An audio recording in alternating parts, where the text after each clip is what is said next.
하나님 말씀 봅시다. 누가복음 15장 25절에서 32절까지 말씀입니다.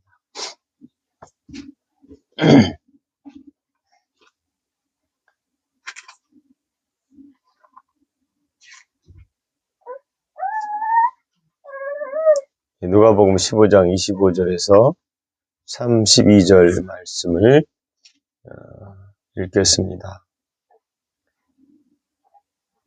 마다들은 밭에 있다가 돌아와 집에 가까이 왔을 때에 풍악과 춤추는 소리를 듣고 한 종을 불러 이 무슨 일인가 물은데 대답하되 당신의 동생이 돌아왔음에 당신의 아버지가 건강한 그를 다시 맞아들이게 되므로 인하여 살진 송아지를 잡았나이다 하니 그가 노하여 들어가고자 하지 아니하거늘 아버지가 나와서 고난되 아버지께서 대답하여 이르되 내가 여러 해 아버지를 섬겨 명을 어김이 없거늘 내게는 염소 새끼라도 주어 나와 내 벗으로 즐기게 하신 일이 없더니 아버지의 살림을 창녀들과 함께 삼켜버린 이 아들이 돌아오매 이를 위하여 살진 송아지를 잡으셨나이다.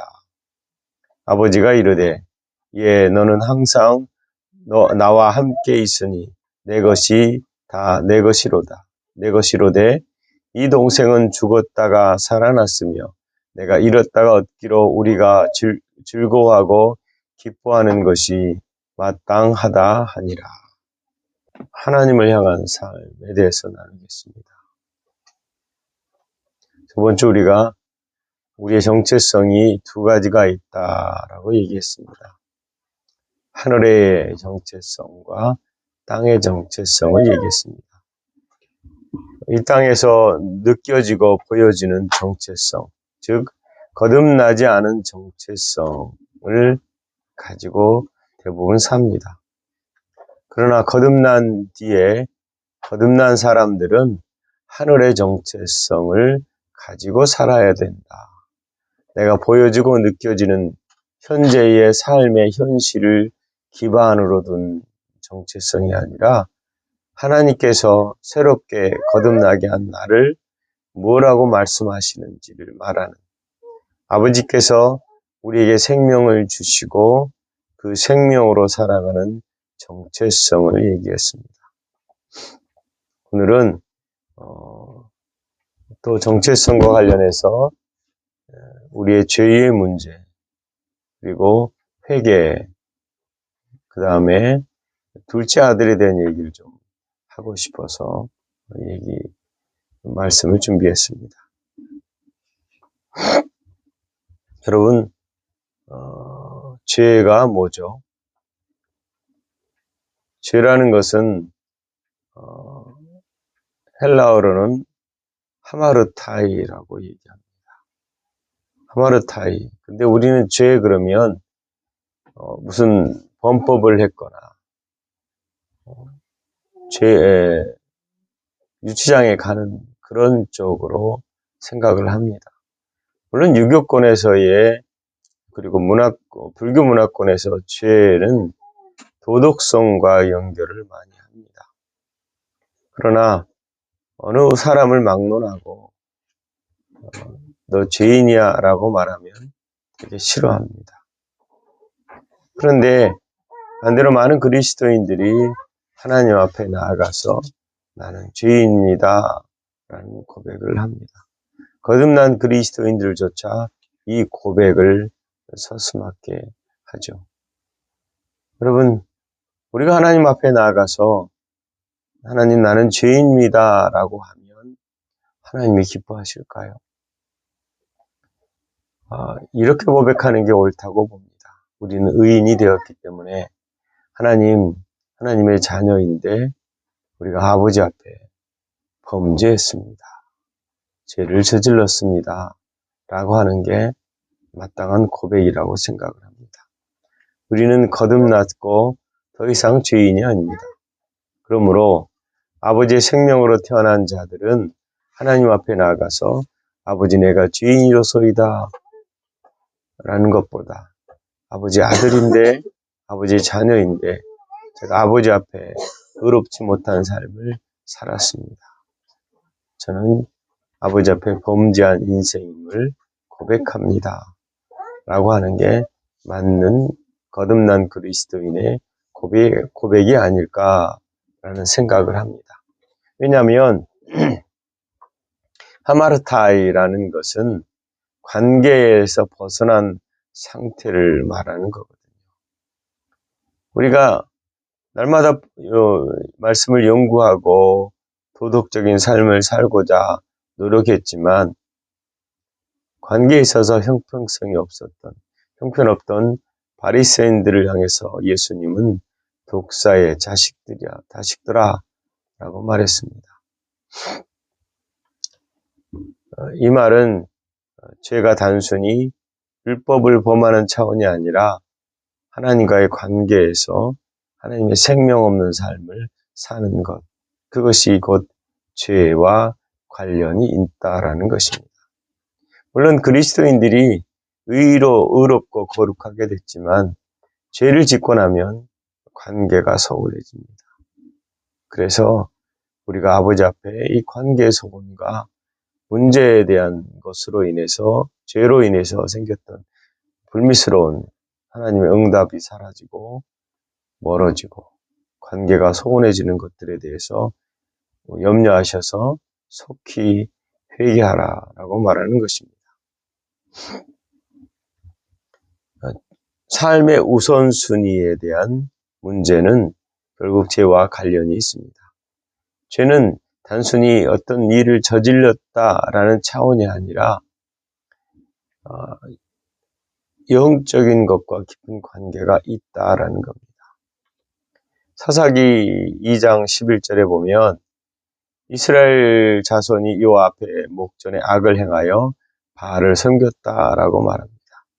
하나님의 택한 백성임에도 불구하고 그들이 하나님 앞에서 바알을 섬겼다. 하나님 앞에라는 것이 굉장히 중요합니다. 하나님 앞에 무엇을 두었느냐가 중요하다라는 거죠. 이스라엘 자손이 하나님 목전에서 하나님 앞에서 바알을 섬겼다.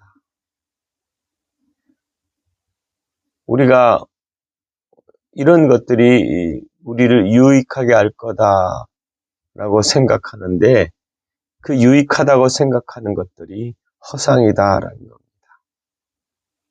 이를 꼭 우리가 깨달아야 됩니다. 만약에 우리가 하나님 앞에서 우리의 인생에 이 돈이 우리를 행복하게 할 거다라고 생각하고 돈을 쫓으면 그것은 하나님 앞에서 악을 행하는 것이다라는 거예요. 우리 행복은 하나님으로부터이기 때문입니다. 세상으로부터 온 것, 곧 육신적인 정욕과 안목과 이생의 자랑은 하나님과 나 사이에 자리하고 있을 때에 그것은 곧 죄 아래, 흑암의 권세 아래 종노릇 하게 되는 것입니다. 그러므로 거기서 돌이켜야 되는 것이죠. 회개라는 것은 하나님께로부터 다시 돌아오는 것입니다. 이 돌이킴을 위해서 벗어나야 할 거짓과 허상의 세계에 대한 분별이 필요합니다. 그러면 여러분 허상의 세계를 어떻게 분별해야 되나요? 우리가 이 땅에 살지만 실제로 우리는 하나님 앞에 있습니다. 그래서 우리가 어떻게 이 허상의 삶에서 온전한 본질의 삶을 살 것인가를 고민할 필요가 있다라는 겁니다.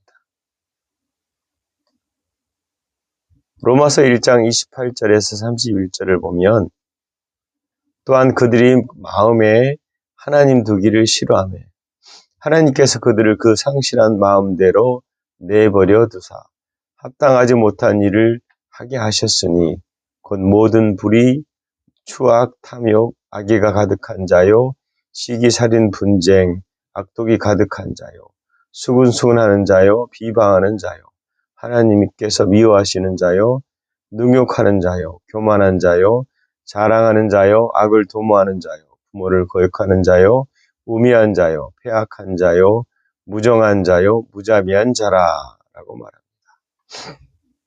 여러분, 이 말씀에서는 이 땅에 살고 있는 방탕한 사람들의 삶의 방식, 그 본심을 볼 수 있습니다. 지금 열거한 많은 죄목들이 우리가 상관이 없다라고 말할 수는 없죠. 우리 자신은 모든 면에서 완벽하다라고 생각하는 사람은 많지 않을 것입니다. 제 일상에서 불시에 죄가 이런 일상에서 불시에 나타나거든요. 그래서 이런 사람들은 이런 것에 우리가 자유로울 수는 없습니다. 바르게 사는 사람들은 나는 이거 상관이 없다라고 말할 수 있겠지만 이 열거한 제목을 보면 결코 상관없다라고 말할 수 없을 것입니다. 왜냐하면 성경은 분명히 말씀하시길 로마서 3장 9절에서 18절에 보면 그러면 어떠하냐 우리는 나으냐 결코 아니라 유대인이나 헬라인이나 다 죄 아래 있다고 우리가 이미 선언하였느니라 라고 말합니다. 그래서 의인이 없나니 하나도 없다. 모든 사람이 죄 아래 있다라는 얘기입니다. 그래서 하나님을 찾는 자도 없고 다 치우쳐 함께 무익하게 되고 선을 행하는 자는 없나니 하나도 없다라고 말합니다.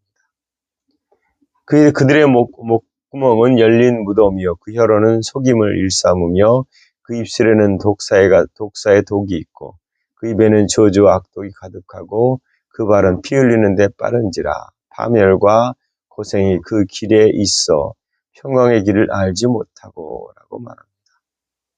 여러분, 바울이 불의를 행하는 사람들에 대해서 묘사한 후에 자칭 의롭다라고 생각하는 사람들에게 묻습니다. 그러면 믿는다고 하는 너희는 나으냐? 이렇게 질문을 합니다. 그리고 기록된 바 의인은 하나도 없다라고 말합니다. 의인이 아닌 자들은 깨닫지도 못하고 하나님을 찾지도 않는다라고 말합니다. 그러므로 깨닫지 못하고 하나님을 찾지 않는 것도 죄라는 것을 알 수 있습니다. 죄에 빠졌을 때 우리는 어느 한 부분에 치우쳐서 옳다라고 하고 무익한 것을 쫓고 선을 행하지 않고 그저 목구멍이 열린 무덤이라고 말합니다. 그래서 속이는 말, 입술에 악한 말이 가득하다라고 말합니다. 그래서 진정한 평강의 길을 모르고 하나님을 두려워하는 기색도 없다라고 말합니다. 또 이러한 사람들은 하나님을 알되 성경은 하나님을 알되 하나님을 영화롭게도 아니하며 감사하지도 아니하고 오히려 그 생각이 허망하여지며 미련한 마음이 어두워졌나니 라고 말합니다. 잘 들으십시오. 마음이 어두워졌다라는 겁니다. 그래서 원죄는 다른 것이 아니라 하나님을 마음에 두기를 싫어합니다. 죄의 뿌리는 죄의 문제에서 해결할 때 가장 중요한 것이 죄의 뿌리거든요. 그 뿌리가 근본이 뭐냐면 하나님을 마음에 두지 않는 것입니다. 그래서 로마서 1장 28절에 또한 그들이 마음에 하나님 두기를 싫어하며 하나님 두기를 어디에요? 마음에 두기를 싫어했다. 그래서 하나님이 그들을 그 상실한 마음대로 내버려둬서 그 다음에 갖가지의 죄악이 일어나는 것입니다. 그래서 죄라는 게 그냥 관념적인 것이 아니라 실제적인 것이고 그 실제적인 죄가 이 땅에 관영하고 사단이 이것을 우리를 지배 아래서 거기에 묶어두는 것이죠. 그래서 하나님을 싫어하게 되면 하나님을 피하게 되고 하나님을 싫어하게 되고 이게 마치 아담이 범죄한 뒤에 에덴에서 하나님을 피해 도망갔던 것과 같은 현상이 일어나는 것입니다. 마치 그랬을 때에 사단이 우리를 배려하는 것처럼 속이는 거죠. 하나님을 싫어하고 그 예수님을 광야에서 40일 금식하는 그분을 향해서 그가 속였던 그 속임을 우리 가운데 있는 것입니다. 이 허상, 이 세상의 우두머리는 사단입니다. 사단은 자기가 하나님 자리에 있기 위해서 인간을 그렇게 속입니다. 이렇게 하면 부유하고 평안해질 거야. 이렇게 하면 행복하고 즐거울 거야. 라는 것을 계속 우리 가운데 제시하시는 것입니다. 제시하는 겁니다. 그게 허상이요, 쓸데없는 것이고, 헛되고 헛된 인생인 것입니다. 모든 생명이 하나님으로부터 나왔기 때문입니다. 하나님 없이 살아가는 것은 결국 이 세상에서 열심히 하나님 없이 살지만 그것이 헛되고 허상인 세월입니다. 여러분, 하나님의 생명이 실제입니다. 우리는 거듭남으로서 실제로 들어갔습니다. 영의 삶을 살게 된 거죠. 이 땅에 충성하고 이 땅이 전부인 것처럼 사는 자들은 결국은 그의 생명이 끝났을 때 이 땅이 전부가 아니라 허상이었구나라는 것을 깨달을 것입니다. 그러나 영으로 사는 자들은 하나님의 나라의 삶을 이 땅에 살기 때문에 결코 허상을 따라서 허상을 추구하지 않게 된다라는 겁니다. 그렇기 때문에 중요한 것이 우리가 정말 거듭난 것이 무엇이고 우리에게 주신 이 복음의 깊이와 넓이와 높이가 얼마나 큰지를 알라라는 것입니다. 이 땅에서 실제의 삶을 하나님은 살아가기를 원하십니다. 그 실제의 삶이 이 땅에 하나님 나라를 나타내는 삶, 하나님의 나라를 증거하는 삶, 예수 그리스도의 삶을 사는 것입니다. 분명히 요한일서 2장 15절에 17절은 이 세상이나 세상에 있는 것을 사랑하지 말라. 누구든지 세상을 사랑하면 아버지의 사랑이 그 안에 있지 아니하니 이는 세상에 있는 모든 것이 육신의 정욕과 안목의 정욕과 이생의 자랑이니 다 아버지께로 온 것이 아니요 세상으로부터 온 것이라. 이 세상도 그 정욕도 지나가되 오직 하나님의 뜻을 행하는 자는 영원히 거하느니라. 여러분, 하나님의 뜻을 행하는 우리가 영원히 거하는 것입니다. 그래서 어떤 세계든 간에 상중하가 있잖아요. 상위 차원이 있습니다. 이것이 지배구조만이 아니라 이 세상을 생성하고 유지하는 근원이 됩니다. 즉 근원의 가장 위는 하나님이시잖아요. 그리고 피조물이 그 아래서 하나님을 따라 살게 되어 있습니다.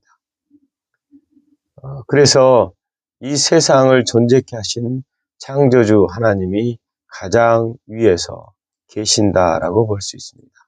그런데 사단이 그 위에서 사람들을 지배하고 다스리고 왕노릇 하려고 한다라는 거예요. 하나님은 우리를 이 땅에서 왕노릇 하기를 원하셨어요. 우리가 이 땅에서 세상을 다스리고 지배하고 하나님을 높이기를 원하셨다라는 겁니다. 그러나 많은 사람들이 그것을 따라가지 않고 사단을 따라서 허상의 삶을 사는 것입니다. 열심히 살지만 실제로 그런 것들이 삶의 행복을 가져다 주진 않습니다. 그래서 하나님께서는 회개하기를 원하신다라는 거예요. 회개라는 게 뭐라고 그랬죠? 되돌아오는 것입니다. 돌이켜서 돌아오는 것이죠. 돌이켜 돌아오는 게 우리가 탕자의 비유에서 잘 알 수 있습니다. 렘블란트의 돌아온 탕자의 그림을 보신 적이 있는지 모르겠습니다. 근데 그 앞에 앉아서 있는 아버지 앞에 무릎 꿇은 아들, 그 아들을 보는 아버지의 눈은 분노의 눈이 아닙니다. 이 그림을 보면 그게 회개입니다. 돌아오는 것, 아버지께로 돌아오는 것. 아버지가 계시고 그 아버지께 돌아오는 것. 그래서 잘 왔다, 내 아들아. 여기가 너의 집이다. 라고 말하는 아버지께로 돌아가는 것이죠. 그래서 우리는 회개라고 말하면 언제든지 돌이켜서 아버지께로 돌아오는 것입니다. 거듭나는 것은 결국 아버지께로 돌아오는 것을 얘기하는 것이죠. 그 다음이 문제죠. 우리는 회개라는 것은 가장 중요한 것이 아버지께 돌아오는 것이고 하나님 앞에 사는 사람입니다. 그래서 회개가 그냥 사전적으로 뭘 잘못했어요 라고 낱낱이 고백하고 울고불고 용서해달라고 우는 그런 것이 아니다라는 겁니다.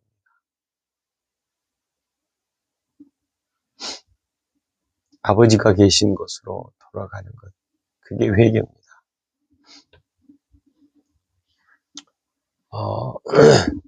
근데 회개는 두 가지가 있습니다. 둘째 아들이 돌아오는 회개, 그 다음에 첫째 아들에 대한 하나님 앞에서의 회개입니다. 무슨 말이냐면, 여러분, 거듭났으면서 하나님을 안다고 말하면서도 실제로 그 삶을 살지 못하는 경우가 있기 때문이죠. 여러분, 회개라는 것은 어떻게 보면 중력과 같습니다. 되돌아오는 것이거든요. 되돌아온다라고 말할 때 지구에서 여러분 돌을 아무리 높이 던져도 그건 되돌아옵니다. 달에서는 던지면 지구보다 더 멀리 날아갔다 떨어집니다. 왜냐하면 지구의 중력의 6배가 낮거든요. 그럼에도 불구하고 되돌아옵니다. 회개라는 것은 결국 되돌아오는 것을 얘기하는 것이죠. 둘째 아들이 되돌아왔습니다. 그리고 아버지 앞에 나와서 자신의 잘못을 얘기했을 때 아버지가 그 아들에 대해서 둘째 아들의 삶에 대해서 추궁하지 않습니다. 그 아이를 데려다가 라고 얘기하고 그 아들을 데려다가 목욕시키고 자색 옷을 입히고 가락지를 끼워줍니다. 이것은 아들의 권리, 지위가 회복되는 것을 의미하는 것이죠. 우리가 죄인이었을 때 예수 그리스도께서 죽으시고 부활하셨습니다. 그리고 우리를 위해서 대신 죽으신 것을 우리가 믿을 때에 둘째 아들처럼 우리는 신분의 관계에서 자녀로서 회복되고 지위가 회복되는 것입니다. 이게 회개죠.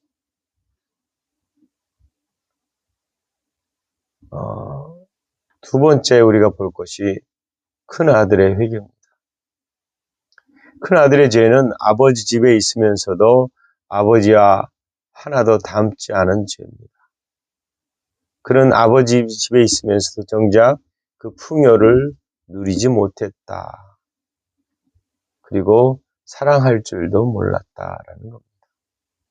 큰아들은 자기 아버지의 집을 지키고 율법도 잘 지키고 있다라고 말합니다. 물론 이 본문에서는 이방인과 율법을 잘 지켰던 유대인들에 대한 비유를 하셨지만 더 나아가서 우리는 거듭난 그리스도인들이 하나님 말씀을 잘 지키고 예배도 잘 드리고 주일 성수도 잘 합니다. 그런 것에 대한 얘기를 좀 하고 싶습니다. 스스로 의롭다고 생각하고 아버지의 사랑이 필요하지도 않고 그리고 아버지께 받은 은혜를 당연히 여기는 삶을 살 수도 있다라는 겁니다. 그래서 거듭난 그리스도인들이 스스로 의롭고 믿음 생활을 잘하기 때문에 잔인하게도 정죄를 잘합니다. 남을 판단하기를. 은혜 받아 교회를 다니고 예배도 잘 드리고 심지어 헌신 생활을 하면서도 아버지께서 주시는 실제 풍요로움을 누리지 못한다라는 겁니다. 이런 사람들이 허다합니다. 그 이유가 뭘까요? 오늘 본문에서 누가복음 15장 32절에서 투덜거리고 화를 내는 아들을 향해서 아버지가 하는 말씀이 있습니다. 너는 항상 나와 함께 하였으니 내 것이 내 것이로다 라고 말하는 것입니다. 그리스도인들이 살면서 하나님의 부여를 대부분 누리지 못합니다. 그저 그냥 하나님 주세요, 고쳐주세요, 채워주세요, 변화시켜주세요, 이렇게 말한다는 거죠. 그런데 하나님께서 항상 나와 함께 하고 있다. 너와 함께 하고 있다. 그리고 내 것이 네 것이다. 이 말씀에서 우리는 곰곰이 생각해 볼 필요가 있습니다. 하나님의 부여가 나의 부여가 되었느냐? 그것을 인식하고 주장하고 사느냐? 내가 예수 그리스도와 공동 상속자라는 그 의미가 뭔지를 깊이 생각해 봤느냐라는 겁니다. 그분의 이김이 내 이김이 됐다라는 것을 결코 우리가 쉽게 넘어갈 문제가 아니다라는 겁니다. 우리는 예수 그리스도와 공동 상속자입니다. 예수 그리스도와 동일한 아버지의 생명으로 태어난 자들이다라는 거죠. 그런데 로마서 1장 28절에 읽은 말씀처럼 그들의 마음에 하나님 두기를 싫어하매라고 말합니다. 그래서 그 상실한 마음대로 합당하지 못한 일을 하게 했다. 로마서 3장 11절은 깨닫는 자도 없고 하나님을 찾는 자도 없다 라고 말합니다. 여러분, 죄는 정욕적인 죄들과 스스로 의인으로 여기고 죄가 있음을 의인으로서 여기는 죄가 있음을 알게 되었습니다. 다시 말하면 우리가 죄는 정욕적인 것입니다. 그리고 하나님을 배제하는 것, 하나님 앞에 우상을 두는 것, 하나님의 영광의 삶을 싫어하는 것, 자기 마음대로 살고 싶은 것, 하나님을 사랑하지 않는 것, 하나님을 믿지 않는 것, 하나님을 무시하는 것, 이 모든 것들이 하나님 앞에서 죄를 짓는 것입니다. 여러분, 그 죄의 근본은 결국은 그 마음에 하나님을 싫어하는 마음, 하나님 두기를 싫어하는 것입니다. 그렇다면 하나님 두기를 싫어한다는 말은 반대로 얘기하면 하나님을 마음에 두기를 좋아하는 것이죠. 그게 회개입니다. 하나님께 돌아가서 하나님과 관계를 맺고 하나님을 향한 계속적인 하나님을 향하는 것. 우리가 이미 그리스도 안에 있습니다. 항상 하나님은 우리와 함께 하십니다. 우리가 느끼든 느끼지 않든 항상 하나님 우리와 함께 하신다는 것입니다. 그분이 우리의 구세주인 것을 알고 그분이 항상 우리와 함께 있다는 사실을 인정하는 것은 굉장히 중요합니다. 시편 32편 11절을 보면 허물의 사함을 받고 자신의 죄가 가려진 자는 복이 있다라고 말합니다. 그러므로 가장 복된 사람은 용서를 받은 사람일 것입니다. 여러분, 하나님께서 가려주고 덮어주시는 사람이 복된 사람입니다. 우리는 회개를 옷을 빨아서 얼룩져 있는 상태를 세탁하는 것처럼 생각합니다. 그러나 회개는 죄의 고백이 아니라 용서를 받는 것입니다. 하나님께서 용서를 구하는 자의 죄를 기억하지 않고 눈을 감고 덮어주신다라고 말합니다. 그러므로 우리가 낱낱이 고백하지 않아도 하나님은 우리의 죄를 알고 계신다는 거예요. 돌이켜서 하나님 용서해 주세요. 제가 잘못했습니다. 라고 말하면 하나님이 낱낱이 끄집어내서 이거 잘못했지 라고 말하지 않는다라는 거예요. 오늘 본문에서는 그 얘기가 나오지 않지만 앞에서는 그 얘기가 나옵니다. 아들을 그냥 데려다가 죄를 회복시켜준다라는 겁니다. 그래서 마치 이 땅에 사는 동안 종말로 원에 빠진 사람들이 낱낱이 회개하지 않으면 흰옷을 입지 못한다. 그래서 과거에 생각나지도 않은 것들을 회개하는 사람들도 있습니다. 성경의 회개는 그것을 말하지 않습니다. 아버지께 돌아오는 것, 죄가 회복되는 것, 예수 그리스도의 피로 말미암아 깨끗하게 됐다라고 말하는 것입니다. 하나님은 언제든지 기꺼이 우리를 용서하실 준비가 되어 있습니다. 그러므로 우리가 아버지 앞에 나와 우리의 잘못을 시인하고 회개하면 즉각적인 지위가 회복되는 것입니다. 물론 거듭난 자들은 지위가 회복되는 것이 아니라 관계가 회복되겠죠. 우리는 둘째 아들처럼 이 세상의 부요가 아니라 하나님 나라의 부요를 가지고 있습니다. 그러나 첫째 아들처럼 가난하고 엄격한 율법 종에 살고 있는지를 돌아봐야 됩니다. 무슨 말이냐면 우리가 둘째 아들로서 첫째 아들로서 부요를 가지고 있음에도 제가 말을 좀 이상하겠네요. 첫째 아들이 하나님 앞에 아들의 삶을 살았습니다. 그런데 그 아들이 종교처럼 아버지를 대했다는 엄격하게 자유롭지 못한. 우리가 이 땅에서 하나님을 믿는다라고 말할 때 우리의 지위가 회복되고 우리의 권리와 권세가 회복됐음에도 다시금 옛 사람처럼 돌아가서 하나님 앞에 율법적인 삶을 살 수도 있다라는 겁니다. 여러분, 우리는 이미 우리 안에 하나님의 생명이 있습니다. 이미 그리스도 안에서 부요가 있습니다. 그리스도 안에서 왕 노릇하는 자입니다. 그리스도 안에서 아버지 것이 내 것이 됐습니다. 아버지 연합되고 그 연합된 삶을 살게 됐다라는 겁니다. 그러므로 아버지와의 깊은 관계 속에서 우리가 하나님을 향한 삶, 하나님을 바라보는 삶, 그것이 우리의 삶에 추구해야 될 것들입니다.